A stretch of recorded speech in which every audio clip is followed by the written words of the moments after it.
यहाँ पर हम देखेंगे भारतीय दर्शन परंपरा में नैतिक विचार किस तरीके से हैं। क्या है टॉपिक? टॉपिक का नाम है हमारा भारतीय दर्शन परंपरा।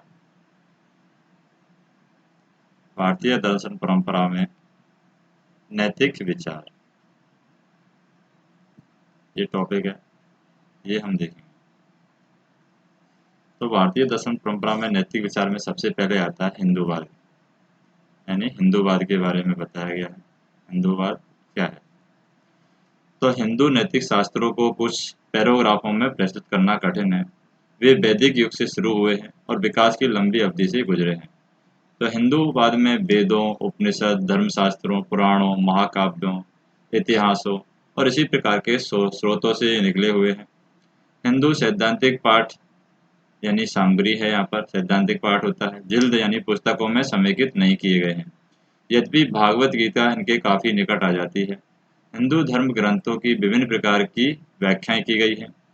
हिंदू संतों व सुधारकों ने कई चलनों यानी रीति रिवाज हैं उनको बदला है। तथापि हम संक्षेप में उन बातों पर चर्चा करेंगे जो नैतिक सामग्री यानी नैतिक पाठ पर केंद्रित रहते हुए सामान्यतः केंद्रीय हिंदू सिद्धांत माने जाते हैं। तो चार मुख्य नैतिक ध्येय यहाँ पर बताए गए हैं हिंदूवाद में।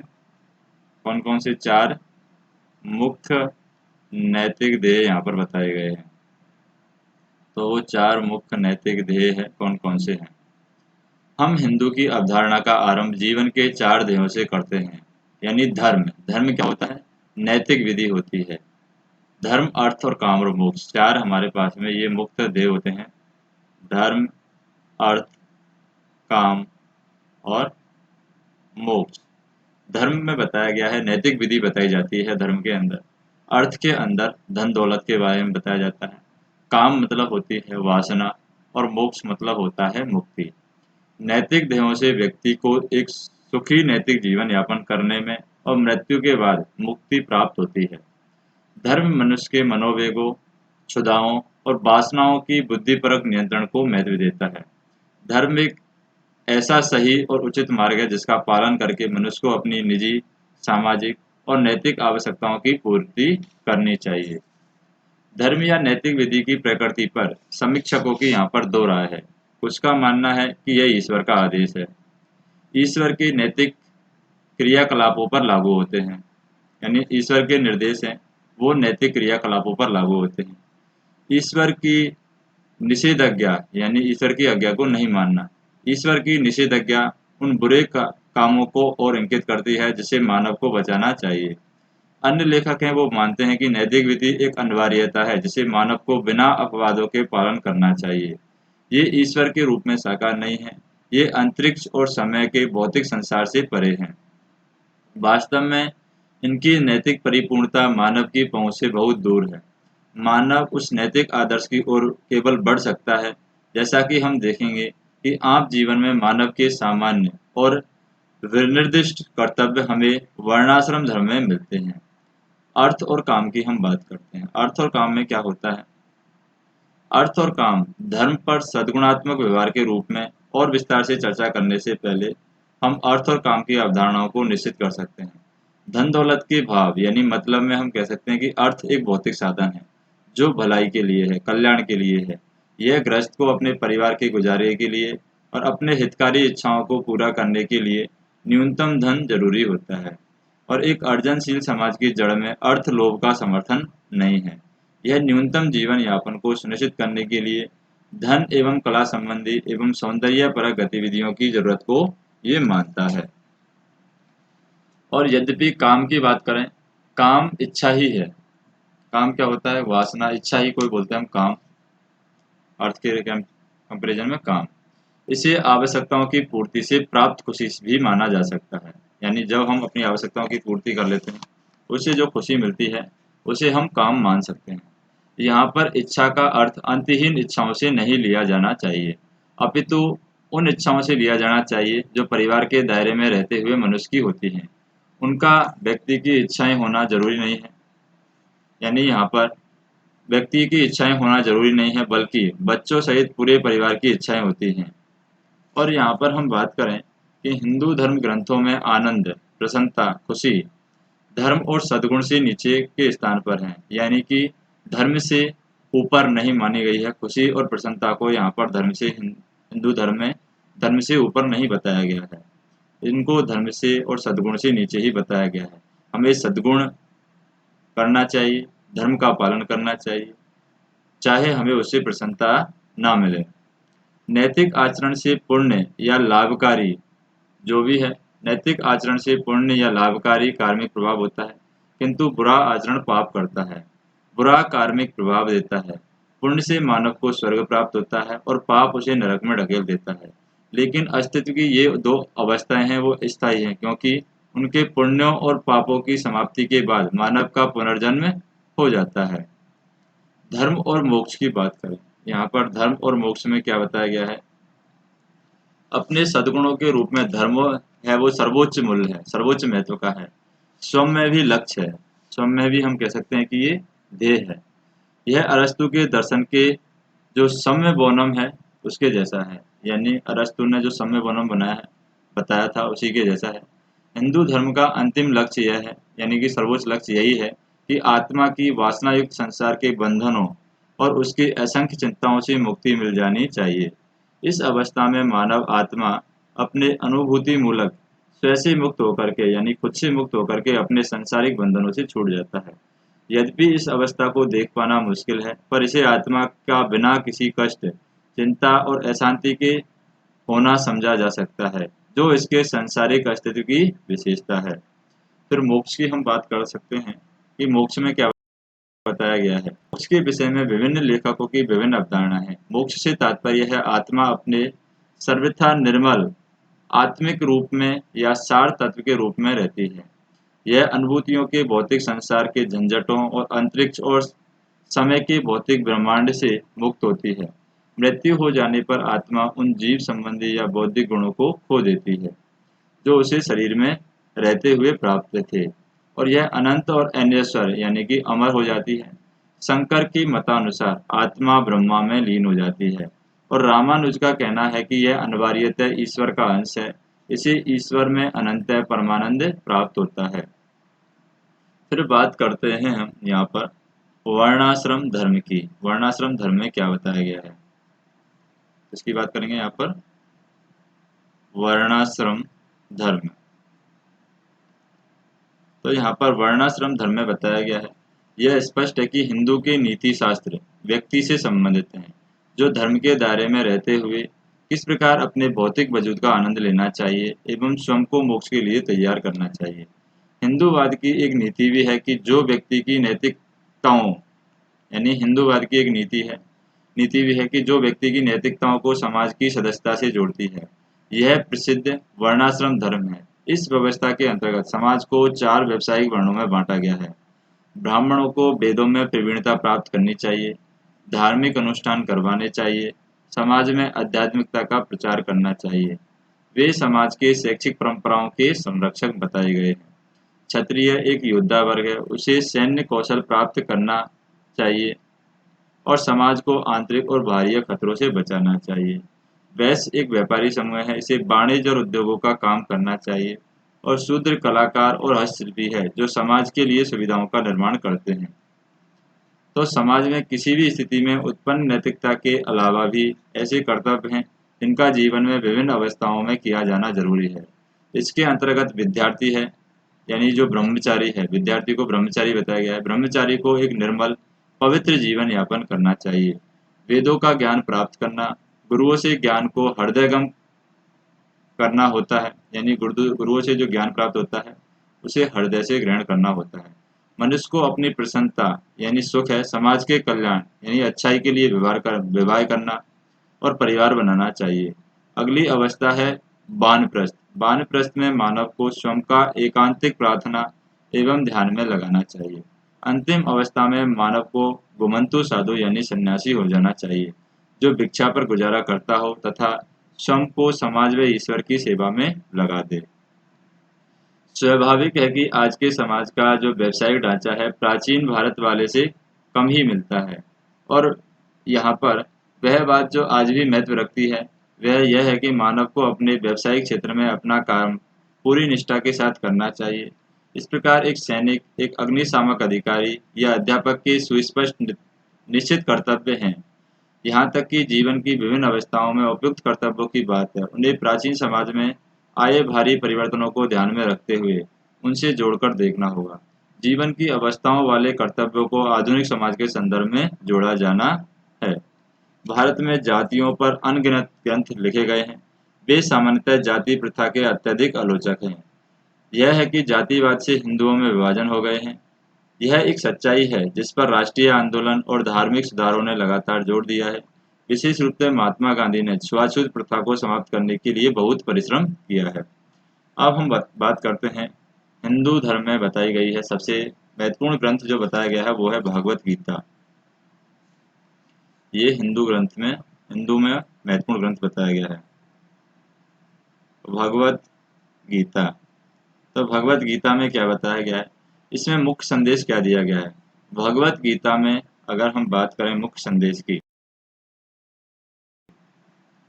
मुख्य संदेश क्या दिया गया है, तो भगवत गीता में हिंदू नीति शास्त्रों का स्पष्ट वर्णन है। यद्यपि यह रचना उन आत्म संदेशों की पृष्ठभूमि के द्वारा रचित है जो युद्ध आरंभ होने से पहले एक योद्धा के मन में उपजते हैं। इस रचना का संदेश समूचे मानव जीवन को समेट लेता है। भागवत गीता निर्धारित करती है कि मनुष्य को अपने कर्तव्यों का पालन फलों की चिंता किए बिना, लगाव और विरक्ति किए बिना, स्वार्थी व हीन प्रयोजनों से विचलित हुए बिना करना चाहिए। संक्षेप में कर्तव्यों का पालन इसी के लिए अपने लिए ही किया जाना चाहिए। यानी कर्तव्यों का पालन अपने लिए ही यहाँ पर किया जाना चाहिए। अंततः कर्म ईश्वरत्व की प्राप्ति के लिए किए जाते हैं। यानी जो भी कर्म करना है ईश्वरत्व की प्राप्ति के लिए किया जाना है। कर्म मानवता के कल्याण और सभी प्राणियों के शुभ के लिए किए जाते हैं। गीता का उपदेश है कि हमारे प्रयासों का लक्ष्य प्रसन्नता प्राप्त करना नहीं अपितु कल्याण की प्राप्ति है। निजी व सामाजिक सुख एक ही है। सर्वोच्च सुख कल्याण को प्राप्त करने से मानव ब्रह्मत्व को प्राप्त कर लेता है। गीता का संदेश है कि मानव जीवन का संपूर्ण आधार कर्म में ही है। कर्म के बिना जीवन ही नहीं हो सकता। कर्महीन स्थिति तो मृत्यु ही की स्थिति है। गीता ने तो निवृत्तिवाद यानी पलायनवाद की वकालत करती है और ना ही यहाँ पर जीवन से हाथ खींच लेने की बात करती है। ना ही गीता कहती है कि आप संन्यास लीजिए, ना ही गीता आपसे कहती है कि आप जीवन से हाथ धो लीजिए, आप मृत्यु को प्राप्त हो जाइए। कर्म का आधार व्यक्ति का कर्तव्य होना चाहिए। गीता संन्यास का भी निर्धारण नहीं बल्कि वह समाज में कर्तव्यों के पालन से ही सरोकार रखती है। इसमें यह भी कहा गया है कि मानव को सभी मनोभावों को त्याग देना चाहिए। व्यक्ति को है बुरे मनोभाव जैसे कि मोह, विराग, भ्रांतियाँ, भय, कामना, दुख, घृणा, दुर्भावना और ईर्ष्या को नियंत्रित करना चाहिए। हम जिन्हें सकारात्मक मनोभाव कहते हैं उन्हें अपने में जगाना चाहिए। इसमें शामिल है कि सार्वभौमिक कल्याण और परोपकार, कष्ट में पड़े लोगों के प्रति दयालुता, उदार चरित्रता, शांत स्वभाव, सांसारिक सरोकार से विरक्त, ईश्वर के प्रति प्रेम व भक्ति। यह जरूरी है कि साथी मानवों की सेवा के माध्यम से ही ईश्वर प्राप्त हो सकते हैं। बौद्ध धर्म और जैन ग्रंथ के विपरीत यानी बौद्ध धर्म व जैन धर्म के विपरीत गीता की नैतिक प्रणाली के केंद्र में ईश्वर हैं। मोक्ष के मार्ग यहाँ पर बताए गए हैं। हिंदू धर्म में मोक्ष के मार्ग क्या बताए गए हैं? मोक्ष के मार्ग, मोक्ष के मार्गों की बात करें यहाँ पर या मुक्ति के मार्ग, तो गीता के अनुसार ईश्वर प्राप्ति के 3 मार्ग हैं। कर्म योग में व्यक्ति को ईश्वर की सेवा में निष्काम कर्म यानी बिना कामना के कर्म करना होता है। भक्ति योग में ईश्वर की भक्ति का मार्ग है और ज्ञान योग धार्मिक ज्ञान के माध्यम से आत्मज्ञान प्राप्त कर लेने के आधार पर ईश्वर तक पहुंचना है। यदुनाथ सिन्हा का कहना है कि गीता का संदेश कॉन्ट के जो तर्क बुद्धि परकवाद व संन्यासवाद की अपेक्षा ग्रीन के आत्म प्रसादवाद के ज्यादा करीब है। यानी ग्रीन ने जो आत्म प्रसादवाद का सिद्धांत दिया है उसके ज्यादा करीब है, ये यदुनाथ सिन्हा जी कहते हैं। आत्म प्रसादवाद एक नैतिक सिद्धांत है यानी नीतिपरक सिद्धांत है जो जीवन के मूल्यों का आनंद के रूप में लक्षण वर्णन करता है। यहाँ पर आनंद को इसके सर्वाधिक लोकोत्तर रूप में समझना होगा। अब बात करते हैं यहाँ पर मोक्ष के मार्ग के बाद में सद्गुण की। किसकी बात करते हैं? सद्गुण। सद्गुण क्या होता है? गीता जीवन में मनुष्यों की स्थिति, उसके वर्ण और उसकी मनोवैज्ञानिक विशेषताओं को जोड़ती है। अन्य शब्दों में हम कह सकते हैं कि एक योद्धा की जो सोच होगी वह एक ब्राह्मण है या और एक वैश्य की सोच से अलग होती है। यह बात अजीब लग सकती है कि एक व्यक्ति की मानसिक विशेषताएं और मनोवैज्ञानिक प्रकृति को उसके वर्ण या व्यवसाय से जोड़ा जाए। अनुभव से हम यह कह सकते हैं कि व्यक्ति के व्यवसाय की छाप उसके चरित्र पर जरूर पड़ती है। हम आधुनिक शब्दावली में यहाँ पर मनोवैज्ञानिक प्रकारों के सोच की सकते हैं।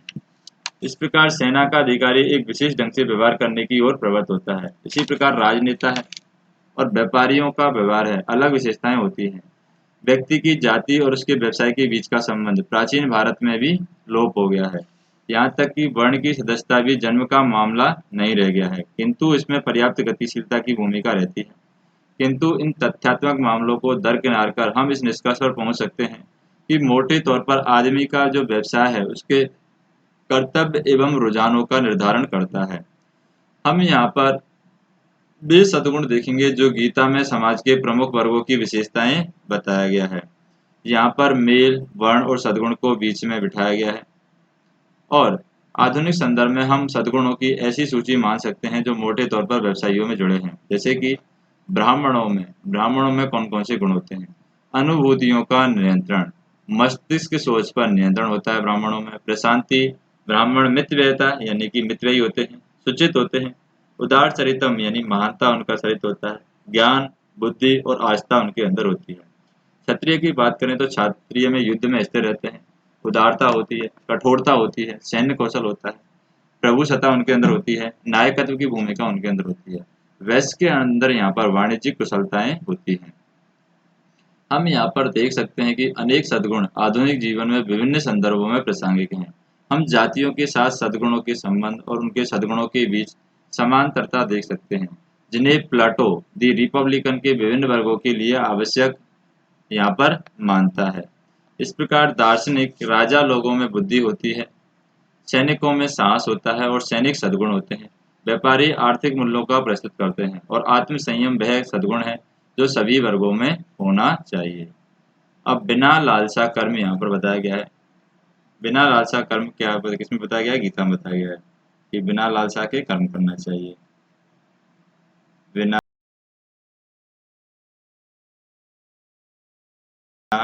हम गीता में जिन कर्तव्यों का आदेश दिया गया है उन्हें आशायित फलों की लालसा किए बिना किया जाना चाहिए। कर्तव्य पालन की भावना को ही मानव को संचालित करना चाहिए। उसका नैतिक कर्तव्य अपेक्षित कर्म करने तक का है।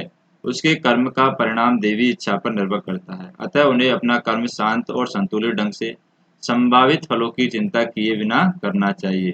कर्म के संभावित परिणाम की चिंता, उसकी सफलता और असफलता की चिंता उसे बंधन में बांध देती है। यदि कोई फल की चिंता किए बगैर कर्म कर रहा है तो वह सन्यासी और योगी के समान कार्य करता है। वह वास्तव में गीता का कर्म के मार्ग से मोक्ष प्राप्ति का मार्ग है। एक होता है सकारात्मक व नकारात्मक मनोभाव। सकारात्मक और नकारात्मक मनोभाव क्या होते हैं? यहाँ पर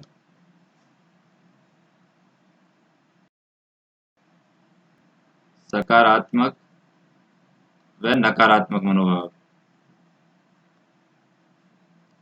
सकारात्मक और नकारात्मक मनोभाव क्या होते हैं? जैसा कि हमने देखा है कि गीता में उन सद्गुणों का उल्लेख है जिन्हें मनुष्य अपने व्यवसाय के कारण प्राप्त करता है। गीता में वांछित सकारात्मक मनोभाव और अवांछित नकारात्मक मनोभाव भी बताए गए हैं। हम उन्हें मानव सद्गुण और अवगुणों की सामान्य सूची मान सकते हैं। हम उन्हें यहाँ पर देख सकते हैं कि हमारे कर्म स्नेह, बैर भाव, लगाव, विराग, स्वार्थीपन, घमंड, ईर्ष्या, लालच, पाखंड, दुर्दशा इसी प्रकार के मनोभाव से संचालित नहीं होने चाहिए। अपने कर्तव्यों का पालन करते हुए हमें यह सुनिश्चित करना चाहिए कि हमारा दिमाग शांत और संतुलित रहे। हमें अपने कर्मों के संभावित फलों से प्राप्त होने वाली सफलता और विफलता, प्रसन्नता या दुख, विजय या पराजय, लाभ या हानि, प्रशंसा या शर्मिंदगी के बारे में चिंता से ग्रस्त नहीं होना चाहिए, अर्थात उनकी चिंता हमें नहीं करनी चाहिए। हमें सफलता पाने पर अनुचित रूप से फूल जाना यानी घमंड करना, असफलता पाने पर अत्यधिक अवसादग्रस्त नहीं हो जाना चाहिए। हमें इन बातों को झेलना यानी सामना करने का अभ्यास कर लेना चाहिए। मानव अपनी प्रकृति से स्वार्थी होता है, किंतु हमें अपने स्वार्थ वाली प्रवृत्तियों को ईश्वर और समाज की सेवा की ओर मोड़कर उन्हें लोकोत्तर बना देना चाहिए, यानी उन्हें लोक कल्याण के लिए बना देना चाहिए। हमें केवल ब्रह्म यानी बाह्य धार्मिक चिन्हों की पूजा नहीं करनी चाहिए। पूजा पद्धति विषयक नियमों का यंत्रवत पालन धर्म का सार नहीं है। अपने मन को अनुशासित करने और अपनी कामनाओं इच्छाओं को निर्मल करने की आवश्यकता है, ताकि हमारी कामनाएं हमारी इच्छाएं नैतिक सारणियों के साथ चलती रहें। पवित्रता एवं शुचिता हमारी आत्माओं की विशेषता यहाँ पर होनी चाहिए। मानव को निजी एवं सामाजिक जीवन की चुनौतियों से भागना नहीं चाहिए। उन्हें पलायनवाद का या मिथ्या पीड़ाहारों का सहारा नहीं लेना चाहिए। देवी इच्छा या भाग्य जैसे विचारों का प्रयोग अकर्मण्यता का बहाना बनाने के लिए नहीं किया जाना चाहिए। मानव देवी इच्छा को नहीं जान सकता। उन्हें अन्य बातों के बारे में नहीं सोचकर अपने कर्म को करते रहना चाहिए। हमने नकारात्मक भाव और उससे बचने के उपाय यहाँ पर बताए हैं। हम सकारात्मक सद्गुणों को देखेंगे, उन्हें मानव को स्वयं में धारण करना चाहिए। तत्काल संदर्भ के लिए हम यहाँ पर तालिका देख सकते हैं कि जैसे कि विनम्रता। विनम्रता क्या है? अध्यापकों का आदर करना चाहिए। भौतिक सुख हो भोगों में से उदासीन होना चाहिए। अगर कुछ मिलता है तो ठीक है, ना मिलता है तो ठीक है। यानी भौतिक सुख भोगों से उदासीनता रहनी चाहिए। संतोष रहना चाहिए। सत्यवादिता और संकल्प यहाँ पर दृढ़ता से रहना चाहिए। दयालुता है, दयालुता मतलब कि शुचिता, अनासक्ति होनी चाहिए, विराग होना चाहिए, मानसिक संतुलन इंसान के अंदर होना चाहिए और चेतना पर नियंत्रण होना चाहिए। उदारचरिता होती है दृढ़ता, हम बोल सकते हैं। मानव की दशा एवं मानव के कष्टों के प्रति संवेदनशील होना चाहिए। बुद्धिमानी यानी ज्ञान होना चाहिए। सभी संचेतन प्राणियों के प्रति सारोकार होना चाहिए। निष्पटता यानी आत्मनियंत्रण होना चाहिए। परोपकारिता की भावना होनी चाहिए। दानशीलता होनी चाहिए और सहानुभूति यानी संवेदना भी होनी चाहिए। पश्चिम नैतिक आदर्शों से तुलना की हम बात करते हैं। पश्चिम नैतिक आदर्शों से किस तरीके से तुलना की गई है? पश्चिमी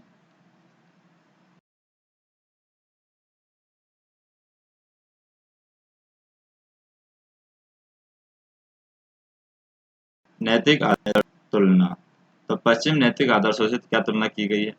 दार्शनिकों, जो भी दार्शनिक है, दार्शनिकों ने गीता की नैतिक प्रणालियों की तुलना पश्चिमी दर्शन की नैतिक प्रणाली से की है। गीता का दर्शन सुखवाद को नहीं मानता है, जो आनंद को जीवन का लक्ष्य मानता है। आनंद को एक परिष्कृत अर्थ सौंदर्य शास्त्रीय और सांस्कृतिक आनंद कहा जा सकता है, किंतु फिर भी यह गीता के संदेश से में शामिल नहीं है। ना ही यह अपने किसी रूप में उपयोगितावाद से मेल खाता है। यद्यपि हम कह सकते हैं कि मानव कल्याण को बढ़ाना एक ऐसा उद्देश्य है जिसका ध्यान मनुष्य को अपने कर्तव्यों का निर्वाह करते हुए रहना चाहिए। जैसा कि हमने जोड़ दिया है कि गीता विमनता, पलायनवाद, निवृत्तिवाद और अंतर्मूर्खता के अन्य रूपों को नकारती है। यह कर्तव्य पर आधारित कर्म को प्रस्तुत करती है। इस रूप में यह जीवन के विभिन्न क्षेत्रों में सक्रिय व्यक्तियों हेतु प्रमुखता से उपयुक्त है। क्योंकि जो कांटीयवाद है, कांटीयवाद भी कर्तव्य पर आधारित है। कांटीयवाद है, इसकी तुलना गीता से की गई है। इसकी गीता के संदेश के साथ तुलना की गई है कांटीयवाद की। हमें इस पहलू पर गहराई से खोज नहीं करनी चाहिए, यानी हमें यहाँ पर इस पहलू पर गहराई से खोज करनी चाहिए कि जो कांटीयवाद है वो कर्तव्य पर आधारित है, गीता का संदेश है वो भी कर्म पर आधारित है। इतना कहना काफी होगा कि कांट की प्रणाली ईश्वर के संदर्भ के लिए बिना, यानी ईश्वर का संदर्भ नहीं लेती है, लिए बिना बताई गई है, जबकि भगवान की प्राप्ति भगवत गीता का सतत मूल स्वर है। और भी हम कह सकते हैं कि कांटीयवाद है सुखवाद और उपयोगितावाद से भिन्न है। यह मानव पर केंद्रित है।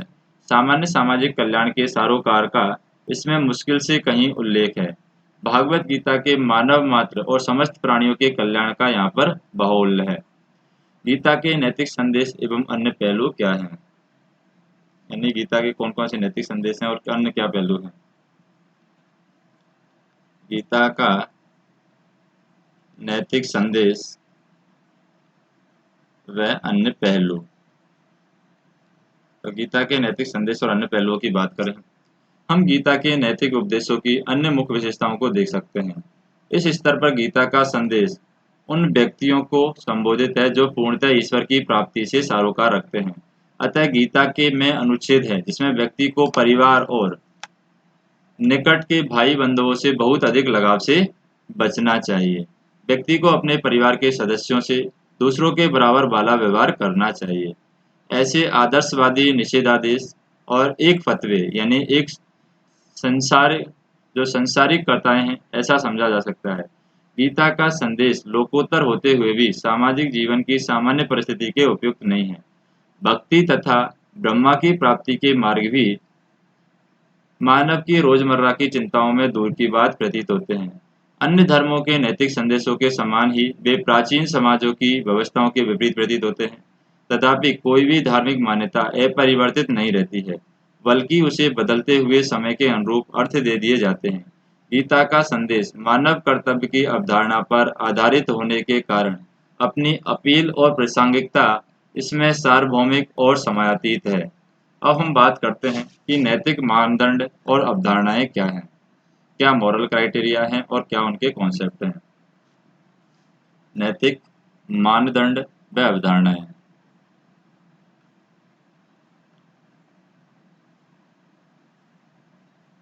नैतिक मानदंड व अवधारणाएं।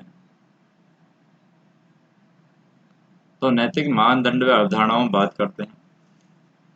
हिंदू नैतिक शास्त्र पर चर्चा करते समय हमें कुछ अन्य पहलुओं पर भी विचार करना होता है। पहला है हिंदू धर्म तथा नीति शास्त्रीय ग्रंथों में मानव आचरणों को स्पष्ट किया गया है तथा बताया गया है कि किन कारणों से मानव अपने जीवन में इतने अलग अलग प्रकार के व्यवहार करते हैं। कुछ को सफलता मिलती है, अन्य असफल रह जाते हैं। कुछ धनवान हो जाते हैं, कुछ गरीबी रहते हैं। कुछ धनाढ्य परिवारों में पैदा होते हैं, कुछ झोंपड़ियों में जन्म लेते हैं। कुछ प्रसन्न होते हैं तो कुछ दुखी रहते हैं। दूसरा ग्रंथ है वो मानवीय क्रियाओं के प्रेरक स्रोतों के बारे में बताते हैं और तीसरा उसमें नैतिक अवधारणाओं और नैतिक मानक होते हैं। हम अपनी बात मानव के आचरण पर से चर्चा से आगे बढ़ाएंगे। सबसे पहले मानव के आचरण की बात करेंगे। आधुनिक मनोविज्ञान में मानवीय अभिप्रेरणा, व्यवहार और क्रियाकलाप के विवरण के जानकारों को प्राचीन लेखकों के स्पष्टीकरण अजीब लगेंगे। उनका झुकाव एकांकी होगा यानी एकांगी होगा उनका झुकाव। वे अवास्तविक परिकल्पनाओं का प्रयोग करते हैं और ऐसे तत्वों को प्रस्तुत करते हैं जिनको जांचा नहीं जा सकता।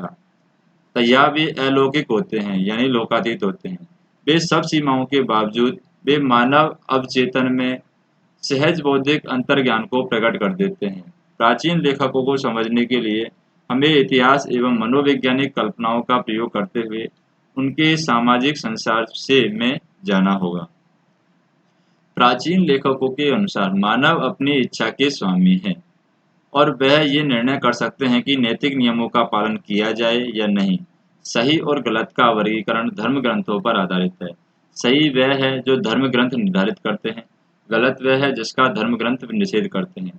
मानव अच्छे काम कर प्रशंसा और सद्गुण प्राप्त करता है और वह बुराई का अनुसरण कर बदनामी और दुर्गुण प्राप्त करता है। सद्गुण और दुर्गुण ऐसी प्रवृत्तियां हैं जो मानव की आत्मा में समाये रहते हैं। वे अपना फल देती रहती हैं, अपना परिणाम देती रहती हैं, भला या बुरा, एक निश्चित अवधि में, इस जीवन में या अगले जीवन में। ये हमारी खुशियों और दुखों के कारण हैं। इनकी श्रृंखला इस प्रकार है जैसे कि मान लो आपने किया सत्कार्य यानी कि अच्छा कार्य आपने किया है, तो अच्छा कार्य क्या देगा? प्रशंसा देगा। प्रशंसा मतलब कि आपका ये गुण है और गुण से क्या मिलेगी? खुशी मिलेगी। खुशी क्या है? मतलब कि शुभ है खुशी। खुशी क्या है? शुभ। तथा दूसरा दूसरा काम है दुष्कर्म। दुष्कर्म क्या देगा? बदनामी देगा और बदनामी होगी तो ये क्या है? एक अवगुण है। और इसके हम बात कर रहे हैं क्या किसका कारण बनेगा? ये दुख का कारण बनेगा, यानी दुख क्या होगी? पीड़ा होगी। तो व्यक्ति सत्कर्म कर अपने दुर्गुणों पर विजय पा सकता है, व्यक्ति दुष्कर्म कर अपने गुणों को खो सकता है। जन्म तथा मृत्यु का सतत चक्र होता है जिसमें जन्म, जीवन, सत्कर्म, दुष्कर्म, गुण, अवगुण, मृत्यु, आत्मा, ये देशांतर यानी पुनर्जन्म और पुनर्जन्म यहाँ पर शामिल हैं। जन्म मरण के लगातार चक्र से छुटकारा मोक्ष के 3 मार्गों में से किसी एक के माध्यम से ब्रह्मा की प्राप्ति से मिल जाता है और यह कर्म का नियम है जिसे अनेक लेखन हिंदू दर्शन की आधारशिला मानते हैं।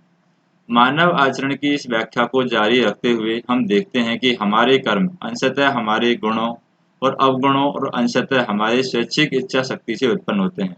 मानव की इच्छा पर आधारित कर्मों को यहाँ पर पुरस्कार या फिर पुरुषार्थ कहते हैं। पूर्व जन्म के सत्कर्म, दुष्कर्म, देव हैं। वे अदृश्य अस्तित्व और अदृष्टा हैं। वे यादृच्छिक परिवर्ती के समान हैं, हमारे जीवन को प्रभावित करते हैं। उन्हें भाग्य और देव भिन्न मानना होगा, जो मानव उल्लेख के बिना किसी बाहरी एजेंसी के द्वारा पूर्व निर्धारित या निश्चित होते हैं, किंतु अदृष्टा मानव के स्वयं के कर्मों पर आधारित हैं। वे आत्मा की पूर्व प्रवृत्तियां हैं, जिन्हें मानव को अपने कर्मों से पैदा किया है। देव का एक और अर्थ है कि जब हम कहते हैं कि किसी उपक्रम में हमारी सफलता देवी इच्छा के कारण मिली है। हमारी स्वैच्छिक प्रयास केवल तभी सफल होते हैं जब देव इच्छा या ईश्वर या अल्लाह ईश्वर की इच्छा होती है। सफलता के लिए पुरुषार्थ तथा देव अनुग्रह आवश्यक है। फिर है कर्म का सिद्धांत यानी लॉ ऑफ कर्मा। कर्म का सिद्धांत क्या कहता है यहाँ पर? कर्म का सिद्धांत कहता है, कर्म का सिद्धांत है आस्था का मामला है। यह अनुभूति जन यानी मानव के अनुभव पर आधारित सिद्धांत नहीं है, ना ही इसकी जांच की जा सकती है। सत्कर्म एवं गुण या फिर सत्कर्म एवं गुणों या दुष्कर्म एवं अवगुणों के बीच सांख्यिकी सहसंबंध स्थापित करने का प्रयास असंभव है। हम नहीं जानते कि मृत्यु के बाद आत्मा का यदि कोई है क्या होता है। आधुनिक मनोविज्ञान में मानव चेतना को मानव देहिकीय चमत्कार माना जाता है, अतः मृत्यु के बाद सब कुछ समाप्त हो जाता है। कर्म के सिद्धांत की वैज्ञानिक यथातथता यानी सच्चाई के अलावा इसकी और भी हानियां हैं। तथापि विज्ञान और धर्म के बीच विवाद किसी विशेष धर्म तक सीमित नहीं है। कर्म के सिद्धांत के अन्य परिणाम भी हैं, यद्यपि यह भाग्यवाद के समान नहीं है। यद्यपि दुष्कर्मों के प्रभाव को दबाया नहीं जा सकता, इसकी एक नकारात्मक भाग्यवादी सोच को जन्मित दिया है। लोगों ने निष्कर्ष निकाल लिया है कि जीवन में उनका भविष्य काफी सीमा तक पूर्व निश्चित है। वे मानव के उपक्रम एवं स्वप्रेरित प्रयासों के मूल्य एवं आवश्यकता के महत्व को कम करके आंकते हैं। कर्म का सिद्धांत सामाजिक एवं आर्थिक रूढ़िवाद की ओर ले जाता है। मानव के कष्ट, निर्धनता, सामाजिक असमानता, पीड़ितों के दुष्कर्म के परिणाम प्रतीत होते हैं। परिणाम स्वरूप सत्कर्मों के लिए प्रोत्साहन की हानि होती है। वर्तमान बुराइयों को संभालने के लिए सम्मिलित सामाजिक कार्यवाही हतोत्साहित हो जाती है। दुर्भाग्य से ये निष्कर्ष कर्म के सिद्धांत के गलत अर्थ निकाल जाने से मिलते हैं। जैसा कि हमने देखा है कि भागवत गीता कर्म का सिद्धांत है। स्वामी विवेकानंद ने हिंदू मानसिकता से इन जालों को हटाने का अथक प्रयास किया है। फिर बात करते हैं मनु के विचार की। मनु जो ग्रंथ है उसमें बताया गया मनु के विचार। मनु के विचार क्या बताए गए हैं? मनु आधुनिक समय में काफी निंदा के शिकार हैं और समाज के प्रथागत नियमों को मानते हैं। इसे आचार कहते हैं। इसे अनेक पीढ़ियों के अभ्यास से पुनीतीकृत किया गया है और यह सामाजिक स्मृति का एक भाग हो गया है। इसका निष्ठापूर्वक पालन करने वाले लोग देर तक ही स्वस्थ रूप में जीते हैं। उन्हें अच्छी वस्तुओं की प्राप्ति होती है। इसके विपरीत जो आचार का पालन नहीं करते हैं दुखी जीवन व्यतीत करते हैं। मनु के अनुसार प्रथागत नियमों का वेदों के सामंजस्य में होना है, जो नियमों के देवी स्रोत हैं। मनु के लिए वेद नैतिक मानक देते हैं। वे अंतःकरण को ही नियमों का स्रोत मानते हैं। जब हम किसी कर्म को अपने अंतःकरण के अनुरूप मान लेते हैं तो हम तनाव रहित अनुभव करते हैं, और जब हम अपने अंतःकरण की आवाज़ों को नहीं मानते हैं तो हम बेचैन अनुभव करते हैं। हम लोग सामान्यतः मामूली अतिचारों पर अनुभव किए जाने वाले अपराध भावना से परिचित हैं, जैसे कि सिगमंड फ्रायड, जिन्होंने मनोवैज्ञानिक विश्लेषण की स्थापना की है।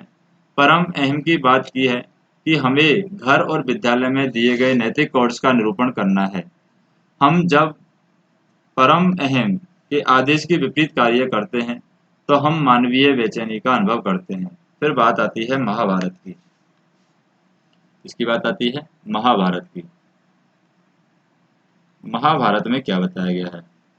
महाभारत के अनुसार वेद जो दैवी नियमों को मानते हैं, स्मृतियाँ जो क्या है प्रथागत नियमों का निरूपण करती हैं। हमारे नैतिक नियमों के स्रोत हैं। सद्गुण को प्रथागत आचरण माना गया है। वे कार्य जिनका सामान्यतः अनुमोदन होना होता है वे सद्गुणात्मक हैं, और जिन कार्यों की सामाजिक निंदा होती है वे गलत हैं।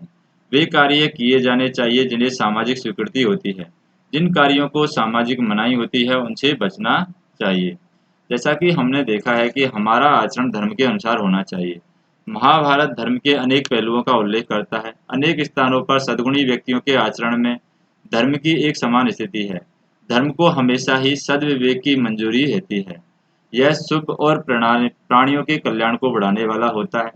धर्म के विभिन्न पहलू हैं, जैसे कि वैदिक निषेधादेश, प्रथागत आचरण, सद्विवेक की आवाज, जो कि सामाजिक कल्याण को बढ़ाने वाला है। इसके आसपास में यानी इसमें आपस में विरोध होने पर वैदिक निषेधात्मक सर्वोच्च निर्णायक मत रहते हैं।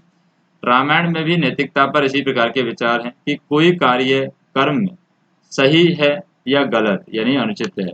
यह निश्चय वैदिक नियमों, तर्कों, विभिन्न सत्कर्मी व्यक्तियों के प्रथागत व्यवहार और सामाजिक मानदंडों को मद्देनजर किया जाता है। तथापि इन मानदंडों के बीच विवाद होने पर वेद सर्वोपरि रहेंगे। मानवता की अच्छाई के लिए लगन को सर्वोच्च सद्गुण माना जाता है, यानी आस्था को यहाँ पर सर्वोच्च सद्गुण माना जाता है। अब बात आती है उसके बाद में किसकी? संयम की। इसकी बात आती है संयम की। भारतीय नीति शास्त्र संयमन को नैतिक मानक मानता है।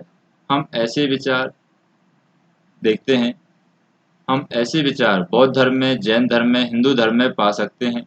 बुद्ध के उपदेशों में कुछ नैतिक विचारों में संयम का भाव बताया गया है। मनुष्य को अत्यधिक विषय भोग नहीं करना चाहिए।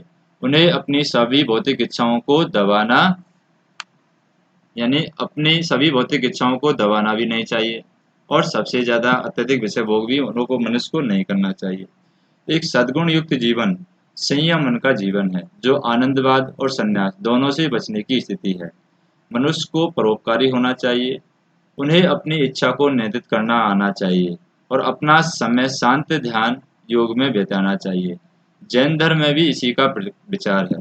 अत्यधिक सुख भोग जो आत्मा के नैतिक आधार को कमजोर करता है, इसके संतुलन को बिगाड़ता है और बुरा है। प्राकृतिक सहज प्रवृत्तियां, मनोवेग और अंतः प्रेरणा को पूर्णतः नहीं रोका जाना चाहिए, अपितु उन्हें सुसंगत जीवन यापन हेतु तर्क बुद्धि से विनियमित किया जाना चाहिए। भागवत गीता आत्म संयम पर बहुत जोर देती है। गीता में जिन चरम स्थितियों का उल्लेख है वे हैं भूख से अधिक भोजन करना, यानी भूख से अधिक भोजन नहीं करना चाहिए। व्रत रखना, तो ये चरम स्थितियां बताई गई हैं गीता में कुछ। भूख से अधिक भोजन करना, क्षमता से अधिक कार्य करना, खाली बैठना और सामान्य से अधिक सोना, और अनिद्रा यानी कि नींद नहीं लेना। गीता में इस बात पर जोर दिया गया है कि संयमन मानसिक अनुशासन की पूंजी है। भारतीय नीति शास्त्रों में राजनीतिक कानून और दैवीय नियम है, दोनों ही मानकों के तौर पर उल्लेखित हैं। ये मानक ब्रह्मा है। चावार्क जो राजा की आज्ञाओं को कानून मानता है, तो चावार्क यहाँ पर क्या होता है? राजा की आज्ञा को कानून मानता है, नियम मानता है। राजा ही उच्चतम राजनीतिक प्राधिकार और सार्वभौमिक सत्ता का प्रतिनिधित्व करता है। वह जो नियम घोषित करता है वे ही नैतिक मानक बन जाते हैं। राजा के कानून का पालन करना ठीक है तथा राजा के कानून की अवज्ञा करना गलत है।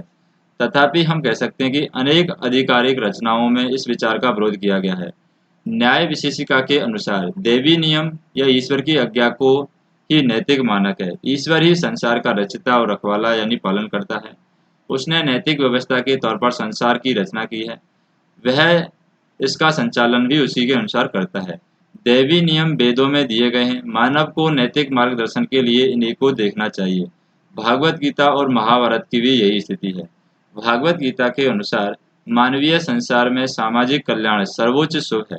लोगों को अपने अपने कर्तव्यों के अनुसार अपने कर्म मानव कल्याण के लिए करने चाहिए।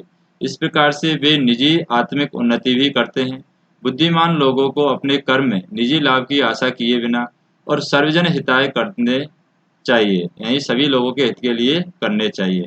शंकराचार्य ने सामाजिक कल्याण को सामाजिक पुनरुत्पादन बताया है, और पतित लोगों को सुधारा जाना और बुराई से दूर किया जाना चाहिए। हम यह भी देख सकते हैं कि प्रवृत्ति और निवृत्ति नैतिक जीवन की दो रीतियां हैं, जिनका उल्लेख शंकराचार्य ने किया है। पहले वाली प्रवृत्ति है वह अनुभूति मूलक जगत में यथा जैसे लागू निजी नैतिकता से संबंधित है। दूसरी वाली है जो दूसरी वाली निवृत्ति है वो आत्मिक झुकाव वाले लोगों का सांसारिक लगावों से विराग बताती है। ऐसा मनुष्य सभी प्रकार की गतिविधियां तथा उपव्यवसायों से स्वयं को अलग कर लेता है और अपने स्वयं पर ध्यान केंद्रित कर लेता है। वह मानव के यानी भगवान के दर्शन करना चाहता है। ये मानव व्यक्ति व्यवहारिक नीति शास्त्रीय समस्याओं और मानव के जो भी मानव के स्थान पर व्यक्ति के धर्माचार की बात करता है। फिर हम बात करते हैं जैन धर्म की, यानी जैन धर्म दर्शन क्या कहता है इसके बारे में हम बात करेंगे। जैन धर्म दर्शन,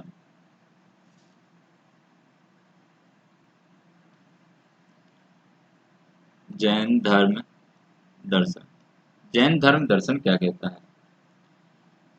जैन धर्म ईसा पूर्व 6ठी शताब्दी से ये प्रारंभ हो जाता है। जैन धर्म, इसके प्रवर्तक महावीर थे जो बुद्ध के समकालीन माने जाते हैं। बौद्ध धर्म के समान जैन धर्म भी अंशतः एक कर्म कांड की प्रतिक्रिया स्वरूप पैदा हुआ है जो कि वैदिक धर्म का था। जैन धर्म के उपदेशों में जैसे पशु बलि के लिए विरोध किया गया है, अहिंसा जैसे तत्व इसमें वैदिक युग से ही मिलते हैं। बुद्ध के समान महावीर ने भी समाज के विभिन्न वर्गों के लोगों को जैन धर्म की दीक्षा दी है। बौद्ध धर्म है, बौद्ध धर्म दर्शन के विपरीत जैन धर्म अनेक उतार चढ़ावों का मुकाबला है। इसके बावजूद करते हुए भारत के इतिहास में ये बना रहा है। इसका कारण जैनों के द्वारा अपने धार्मिक अनुशासन का कठोरता से पालन किया जाना है। जैन धर्म दर्शन में कठोर नैतिक अनुशासन को मोक्ष का मार्ग माना जाता है। जैन धर्म आगे चलकर के दो संप्रदायों में बढ़ जाता है, श्वेतांबर और दिगंबर। श्वेतांबर जो वस्त्र धारण करते हैं और दिगंबर जो वस्त्र धारण नहीं करते हैं। अब जैन धर्म में जो बताया गया है वो क्या बताया गया है। पहला बताया गया है अहिंसा। अहिंसा क्या है, अहिंसा परमो धर्म बताया गया है, यानी परम धर्म जैन धर्म में बताया गया है। अहिंसा जैन धर्म का मूल नैतिक सिद्धांत है। इसके अनुसार किसी भी जीवित जीवन युक्त वर्तमान प्राणी या जीवन के तत्व या संभावना वाले प्राणी को चोट न पहुंचाई जाए। चोट पहुंचाने के अर्थों में इसे नष्ट कर देना है, यानी चोट पहुंचाने का क्या अर्थ है, इसको नष्ट नहीं करना चाहिए। इसके जीवन तत्व और जीवन की संभावना का अधिकरण उसे नकारना यहाँ पर शामिल है। दूसरी ओर जैन धर्म का अहिंसा का सिद्धांत इस तथ्य को मानता है कि जिस प्रकार पीड़ा और दुख मानवों के लिए अवांछनीय है उसी प्रकार वे अन्य प्राणियों के लिए भी अवांछनीय है। जो सांस लेते हैं वे जीवित रहते हैं और जिनमें जीवन का तत्व या संभावना है। फिर जैन धर्म के अंदर मोक्ष का मार्ग जो बताया गया है वो क्या बताया गया है, किसका मार्ग बताया गया है, मोक्ष का मार्ग। तो मोक्ष के मार्ग की बात करें यहाँ पर, जैन व्यक्ति जो धर्म अनुयायी हैं वो जीवन दैवी चेतना की ओर आत्मिक यात्रा है। यह स्थिति तब प्राप्त होती है जब व्यक्ति कर्म के बंधनों से मुक्त हो जाता है और यहाँ पर रत्न त्रय यानी 3 आभूषण मोक्ष के द्वार खोल देते हैं। वो कौन कौन से हैं 3 आभूषण, सम्यक दर्शन, यानी कि सम्यक दर्शन का मतलब होता है सही आस्था। ये जैन धर्म के 3 क्या बताए गए हैं, मोक्ष के आभूषण बताए गए हैं। सम्यक दर्शन यानी कि सही आस्था, सम्यक ज्ञान यानी कि हम कह सकते हैं कि सही ज्ञान, और तीसरा है सम्यक चरित्र यानी कि सत्य चरित्र, अच्छा चरित्र। आत्मिक प्रयासों को अनंततः उद्देश्य संसार के दुखों से मुक्ति है जिसमें मानव की आत्मा फंसी हुई है। यहाँ पर 5 नैतिक सिद्धांत बताए गए हैं जैन धर्म के अंदर। वो 5 नैतिक सिद्धांत कौन कौन से हैं, क्या बताए गए हैं, 5 नैतिक सिद्धांत यहाँ पर बताए गए हैं। तो 5 नैतिक सिद्धांतों में बात करें, जैन धर्म दर्शन में गृहस्थियों और मुनियों दोनों के लिए नैतिक सिद्धांत निर्धारित करता है। मठवासियों के लिए नियमावली अधिक कठोर है। मुनियों और गृहस्थों दोनों पर समान रूप से लागू होने वाले 5 नैतिक सिद्धांतों में क्या दिया गया है।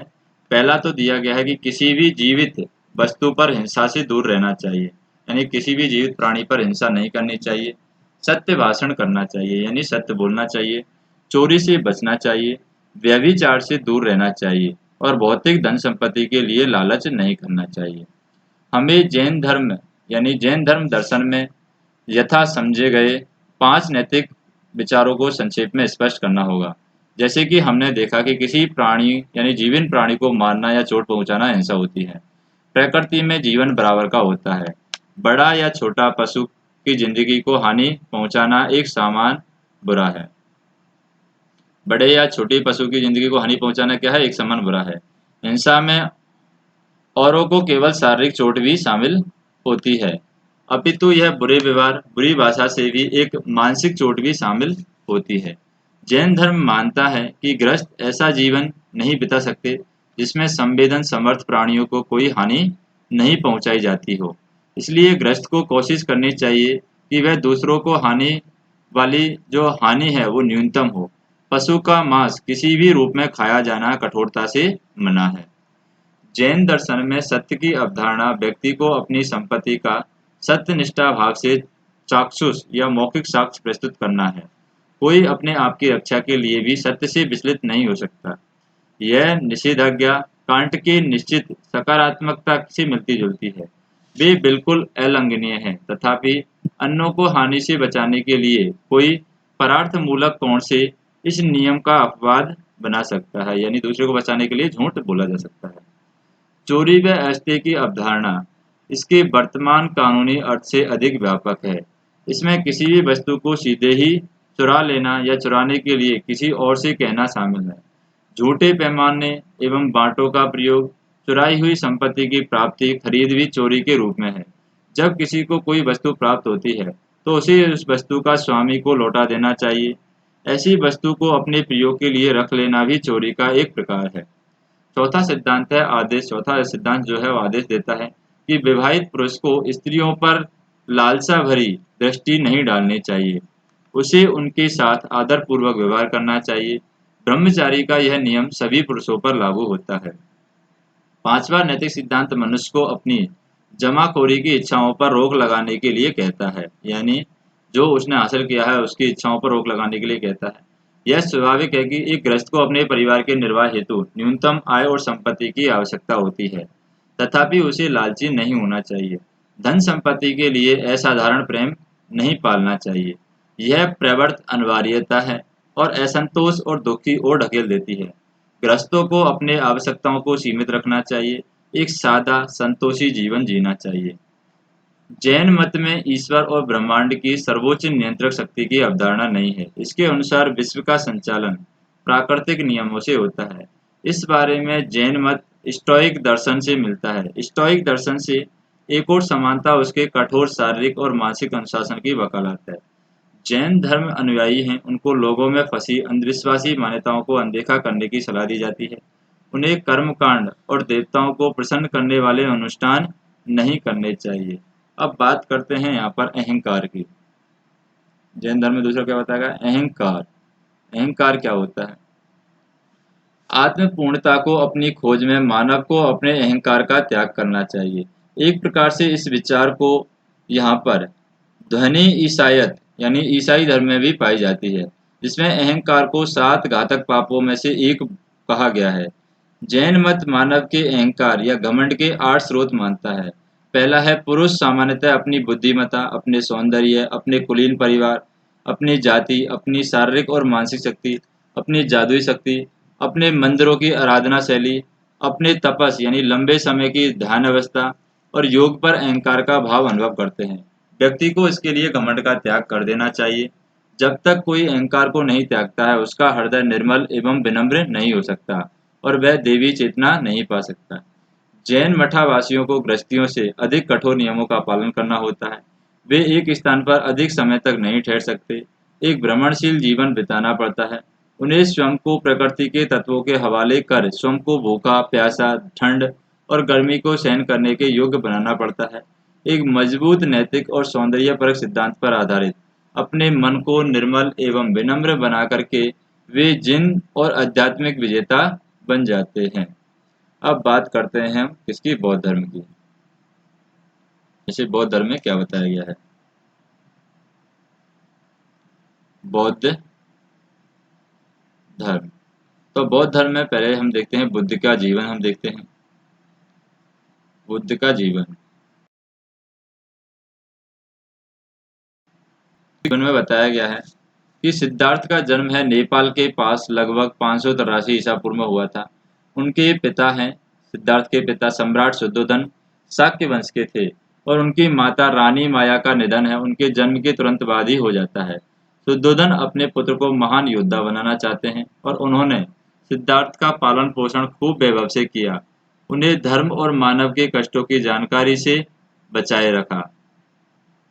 अपने जन्म के 19वें साल तक सिद्धार्थ को अपने महल की दीवारों के बाहर का जीवन का कोई ज्ञान यहाँ पर नहीं था। एक दिन जिज्ञासावश सिद्धार्थ ने रथ पर सवार होकर गांव के कई फेरे लगाए और इन फेरों में उसने एक बूढ़े आदमी, एक बीमार आदमी और एक सबके परेशान करने वाले यानी विचलित कर देने वाले दृश्य को देखा। बूढ़ा, बीमार और मृत्यु के दुखद दृश्य से वह बहुत विचलित हो उठा और बाद में उसकी मुलाकात यहाँ पर एक घुमंतु सन्यासी से हुई जिसने सन्यास का त्याग कर दिया था। यानी जिसने जो घुमंतु सन्यासी था उसने संसार का त्याग कर दिया था और उसने भय और कष्टों के डरों से मुक्ति पा ली थी। वह कुछ समय के लिए राजमहल की जिंदगी से लौट आया, लेकिन उसे इस जिंदगी में कोई आनंद नहीं आया। एक रात वह महल में अकेला घूम रहा था, तभी उसे अपने वैभवपूर्ण जीवन की निस्सारता का ज्ञान हुआ। उसने महल छोड़ दिया और सिर मुंडवा दिया, अपने राजकुमारों के वस्त्र त्याग करके भिखारी के वस्त्र पहन लिए और ज्ञान प्राप्ति की खोज में लग गया। सिद्धार्थ ने प्रसिद्ध गुरुओं से उपदेश प्राप्त किए, धार्मिक सिद्धांत और ध्यान योग सीखे, फिर भी उसे अपने प्रश्नों के उत्तर नहीं मिले। उनकी शंकाएं दूर नहीं हुई।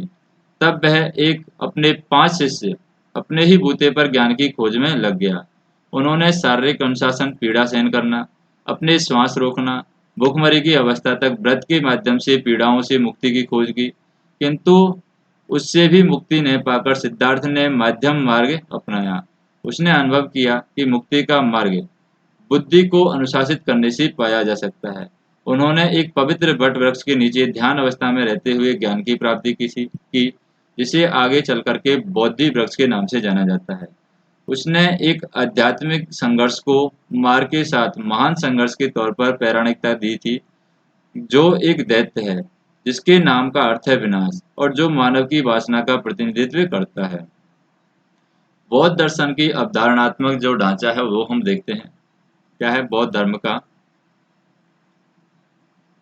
बौद्ध दर्शन का अवधारणात्मक ढांचा यानी conceptual framework of Buddhist thought. बौद्ध दर्शन का अवधारणात्मक ढांचा,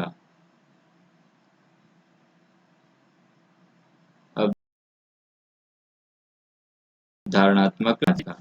तो इसमें 4 महान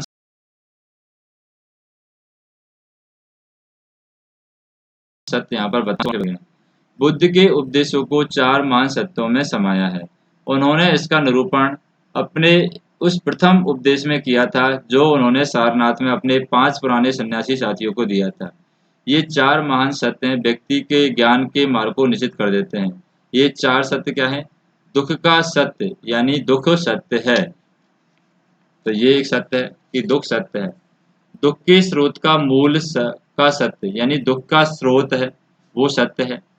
दुख की समाप्ति का सत्य यानी दुख का अंत है और दुख के अंत के मार्ग का सत्य यानी दुख के अंत का मार्ग होता है। ये 4 महासत्य बताए थे। ये दुख से ही रिलेटेड है कि पहला तो बताया था उन्होंने कि दुख है वो क्या है? सत्य है। दूसरा बताया था कि दुख का जो स्रोत है तो जिस वजह से दुख होता है वो भी यहाँ पर सत्य है। तीसरा बताया था कि दुख का अंत हो सकता है और चौथा बताया था कि अंत का मार्ग भी होता है, वो भी यहाँ पर सत्य है। अब दुख के सत्य का बात करें यानी ट्रूथ ऑफ दुखा, दुख का सत्य क्या है? दुख के 3 प्रकार यहाँ पर बताए गए हैं। दुख का अर्थ होता है पीड़ा, चिंता, असंतोष। पाली भाषा के इस शब्द का अर्थ है संस्कृत सहोदर शब्द के अर्थों की यहाँ पर अपेक्षा अधिक व्यापक है, जिसका अर्थ होता है मात्र पीड़ा, दुख भोग। बौद्ध दर्शन में दुख 3 प्रकार के बताए गए हैं। दुख का अर्थ सामान्यतः दुख है, यह जन्म देने, बूढ़ा होने, शारीरिक रोगी होने और मृत्यु की पीड़ा से गुजरने का दुख है। एक होता है विपरिणाम दुख। विपरिणाम दुख में वही दुख है जो परिवर्तन से उत्पन्न होता है। यह चिंता और दबाव को बताता है जो लगातार बदलती हुई चीजों को पकड़े रखने से या उनके प्रति मोह से उत्पन्न होती है। एक होता है संकर दुख। यानी यह दुख है वो अनुबंधित दशाओं से उत्पन्न होता है। यह जीवन के उन सभी रूपों में व्याप्त असंतोष का भाव है, जो कि उसकी नैस्वरता और प्रभावशीलता के ज्ञान से उत्पन्न होता है। इन अर्थों में दुख संतोष का अभाव का बोध कराता है, जो कि इस अनुभूति से उत्पन्न होता है। वह सब बातें हमारी आशाओं या मानकों के अनुरूप नहीं होती हैं, तब हमें ये दुख होता है। दुख पर संकेंद्रण निराशात्मक नहीं है, इसका प्रयोजन दुख से आगे बढ़ जाने के विचार से उसे समझना है। बुद्ध इस बात को मानता है कि संसार हमें खुशी और अप्रसन्नता दोनों देता है, तथापि खुशी की स्थिति अस्थायी है एवं परिवर्तनशील है। अतः हम संसार में जो कुछ भी अनुभव करते हैं वह हमारे मन में असंतोष पैदा कर देता है, और जब तक हम इस बात का आत्मज्ञान नहीं प्राप्त कर लेते कि कौन सी बात हमें प्रसन्नता देती है, क्या है जिसे हम नहीं कर पाते, हम अप्रसन्नता की अवस्था में ही रहेंगे। हम अपनी आंतरिक भावनाओं और अभिरुचियों की अपेक्षा बाहरी वस्तुओं में प्रसन्नता तलाशते हैं। प्रसन्नता के सभी स्रोत हैं वो अल्पकालिक हैं। प्रसन्नता की हर अनुभूति के साथ असंतोष लगा रहता है। हमें इस बात को समझ लेना चाहिए कि वास्तविक प्रसन्नता खुशी की खोज में लग जाना है। दूसरा होता है दुख का मूल, यानी दुख का कारण क्या है, ओरिजिन क्या है। दुख का मूल अज्ञान अभिक्षा से बुद्ध लालसा में खोजा गया है। लालसा तीन मार्गों पर साथ साथ चलती है। कौन कौन से हैं? एक तो है इंद्रिय सुख, ऐसा लालसा जो ऐसी इंद्रिय पदार्थों की इच्छा है जो हमें सुखकारी अनुभूति देते हैं, और संवेदी सुख की लालसा है कुछ होने की इच्छा, एक अनुभव से जुड़ने की इच्छा जिसमें संतता बनाए रखने की, ऐसा प्राणी होने की इच्छा जिनका कोई भूत और भविष्य हो, और बने रहने और अन्यों पर शासन करने की इच्छा शामिल हो सकती है। की लालसा न हो यानी संसार का अनुभव न करने की इच्छा को बताता है। अपदार्थ होने यानी दुखमयी अनुभूति से अलग होने की इच्छा को बताता है। अज्ञान का तात्पर्य चार मान सत्यों के अर्थ और निहितार्थ के अज्ञान से है। इसका अर्थ है स्वयं एवं वास्तविकता का भ्रम यानी गलतफहमी। दुख का अंत की बात करें, तीसरा महान सत्य है सभी असंतोष अनुभवों और उनके कारणों का एक प्रकार से अंत की वे दोबारा न हो सके। यह उन चीजों का सदा के लिए अंत या उत्पन्न न होना बताता है जो कष्टों का कारण होती है। यह अंत ही बौद्ध आध्यात्मिक साधनों का उद्देश्य है। कष्टों के स्रोत और लालसा व अज्ञान को समाप्त कर देने से व्यक्ति मुक्त अनुभव करता है, वह निर्माण की स्थिति में है। दिमाग से दुखों के कारणों को हटा देने से कोई अस्थायी निर्वाण का अनुभव कर सकता है। मन जितना ही शांत होगा वह उतने ही गहन निर्वाण का अनुभव करेगा। दुख के अंत का मार्ग की बात करें हम, दुख के अंत का मार्ग क्या होता है? अष्टगुण मार्ग यहाँ पर दुख के अंत का मार्ग होता है। चौथा महान मार्ग है दुख के अंत का मार्ग। यह अष्टगुण मार्ग कहलाता है यानी अष्टामिक कहलाता है। इसमें सम्यक दृष्टि, सम्यक विचार, सम्यक वचन, सम्यक कर्म, सम्यक आजीविका, सम्यक प्रयत्न, सम्यक बुद्धि और सम्यक ध्यान शामिल है। पहले तीन मार्ग हैं वो दुख की प्रकृति को समझने में मदद करते हैं। कौन कौन से तीन मार्ग दुख की प्रकृति को समझने में मदद करते हैं? सम्यक दृष्टि होनी चाहिए, सम्यक विचार होना चाहिए और सम्यक वचन होना चाहिए। जो चौथा मार्ग है दुख पर विजय पाने का व्यवहारिक साधन है, यानी कि सम्यक कर्म, ये दुख पर विजय पाने का व्यवहारिक साधन है, और ये मार्ग अंतर योजित हैं और मिलकर जीवन शैली का निर्माण करते हैं। धर्म चक्र इस अष्टांग मार्ग का चित्र प्रस्तुत करते हैं। सम्यक विचार बुद्ध का बौद्धिक पक्ष है। इसका अर्थ है कि वस्तुओं के बाहरी पहलू आवरण को बोध करके यहाँ पर सांसारिक पदार्थों और विचारों की नश्वर और अपूर्ण प्रकृति को कर्म और कार्मिक अनुबंधित के नियम से समझना चाहिए। सम्यक निश्चयन यानी सम्यक निश्चयन की हम बात करें, आत्मिक ऊर्जा की उस प्रकार को बताता है जो मानव के क्रियाकलाप को नियंत्रित करता है। यह नैतिक एवं मानसिक आत्म सुधार के प्रति वचनबद्धता है। सम्यक विचार के तीन प्रकार हैं: लालसा के खिंचाव का विरोध करना, क्रोध और विरक्ति के भाव का विरोध करना, ऐसे विचारों एवं कर्मों से बचना जिसमें हिंसा, क्रूरता और आक्रमण का भाव हो, और करुणा पैदा करना। सम्यक वचन नैतिक अनुशासन का मार्ग है जो अन्य सद्गुणों को बनाए रखता है। सम्यक वचन में यहाँ पर कुछ शामिल हैं जैसे कि मिथ्या भाषण और धोखेबाजों की बातों से दूर रहना, दुर्भावना वाली और निंदात्मक भाषा के प्रयोग से बचना, ऐसे कठोर वचनों के प्रयोग से बचना जो दूसरे को पीड़ा पहुंचाते हैं, गप्पे हाँकने यानी फिजूल बातों से बचना जिसमें कोई प्रयोजन या गहराई ना हो, सम्यक कर्म में शामिल है दयालुता और करुणा से व्यवहार करना, ईमानदार होना, अन्यों की वस्तुओं का आदर करना और यौन दुर्व्यवहार से बचना। सम्यक आजीविका का अर्थ है व्यक्ति को रोटी कमाने के ईमानदारी साधनों का प्रयोग करना चाहिए और यह कि धन संपत्ति को केवल विधिक और अहिंसक तरीकों से अर्जित किया जाना चाहिए। बुद्ध कुछ व्यवसायों से बचने का परामर्श देते हैं, जैसे हथियारों का कारोबार करना, ऐसे व्यवसाय नहीं करने चाहिए। नशीले पदार्थ और विष बेचना, ऐसे काम नहीं करने चाहिए। मांस उत्पादों का या कसाई घर में काम करना, ऐसे काम नहीं करने चाहिए। जीवित वस्तुओं का कारोबार करना, जैसे गुलामों का क्रय विक्रय और वध के लिए पशुओं को पालना, ऐसे काम नहीं करना चाहिए। सम्यक प्रयत्नों का अर्थ एक ऐसी आत्मिक यानी मानसिक ऊर्जा से है जो हितकारी और अहितकारी मानसिक स्थिति पैदा करती है। उदाहरण के लिए यह आक्रमण का भाव, शत्रुता, लालसा और हिंसा पैदा करती है, लेकिन यही ऊर्जा आत्म अनुशासन, ईमानदारी, परोपकारी और अनुकंपा जगा सकती है। व्यक्ति को सही क्रियाकलापों के माध्यम से अपने दिमाग पर नियंत्रण रखना चाहिए। तो व्यक्ति को अपने क्रियाकलापों के आधार पर नियंत्रण कैसे रख सकते हैं? जैसे शरीर का अवलोकन, चिंतन मनन करना चाहिए। बौद्ध का अवलोकन यानी अरुचिकर, विकर्षक, आकर्षक और उदासीन होना चाहिए। मन की अवस्थाओं का अवलोकन और प्रतिभास का अवलोकन। सही ध्यान मन ही एक बिंदु पर केंद्रित होने को बताता है, जिसमें सभी मानसिक क्षमताएं मिलकर एक हो जाती हैं और एकल वस्तु की ओर लग जाती हैं। सही ध्यान हितकारी विचारों और कर्मों पर होना चाहिए।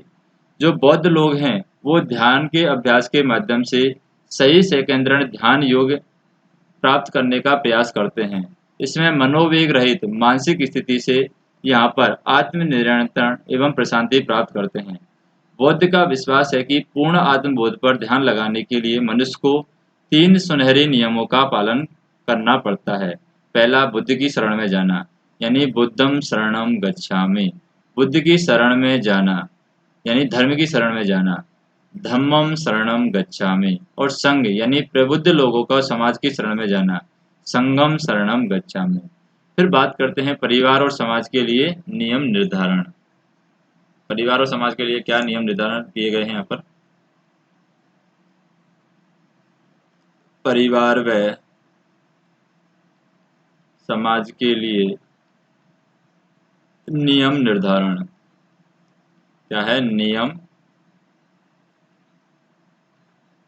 निर्धारण। तो यहाँ पर हम देखें, सौहार्दपूर्ण परिवार और सामाजिक जीवन के लिए बौद्ध मत में अनेक नैतिक सिद्धांत यहाँ पर निर्धारित किए गए हैं। बच्चों को बौद्धिक शिक्षा देने और उन्हें संपत्ति सौंपने के लिए माता पिता को आदेश दिए गए हैं। बच्चों को अपने वृद्ध माता पिता की देखभाल करनी चाहिए। शिष्यों को अपने अध्यापकों का आदर करना चाहिए। अध्यापकों को अपने शिष्यों को कलाओं, विज्ञान और सद्गुणों की शिक्षा देनी चाहिए। शिष्यों को अपने अध्यापकों का आदर करना चाहिए और पति का कर्तव्य है कि पत्नी से प्रेम का व्यवहार करें और उसकी जरूरतों को पूरा करें। वैवाहिक निष्ठा का पालन करें। पत्नी गृहस्थी को बुद्धिमानी और मितव्ययता से संभालेगी। वह अपने पति के प्रति स्वामी भक्त, निष्ठावान और प्रेम करने वाली होगी। स्वामी को अपने नौकरों से अच्छा व्यवहार करना चाहिए। उन्हें पर्याप्त मजदूरी यानी वेतन देना चाहिए। अवकाश के लिए समय देना चाहिए। नौकरों को अपने स्वामी के प्रति स्वामी भक्त व संतुष्ट होना चाहिए। उन्हें स्वामी की सेवा प्रसन्नतापूर्वक करनी चाहिए और लोगों को स्वतंत्रता, विनम्रता, दयालुता और निस्वार्थता के गुणों को प्राप्त करना चाहिए। अहिंसा और शांति की फिर बात करते हैं। यहाँ पर किसकी बात करते हैं? अहिंसा तथा शांति। अहिंसा तथा शांति। अहिंसा तथा शांति में क्या होता है? अंत में हम बुद्ध के नैतिक सिद्धांतों की महत्वपूर्ण विशेषताओं को देख सकते हैं। बुद्ध ने उपदेश दिया है कि प्रत्येक प्राणी की सुख और सुरक्षा मिलनी चाहिए। किसी को भी एक दूसरे को तुच्छ समझना और चोट नहीं पहुंचानी चाहिए।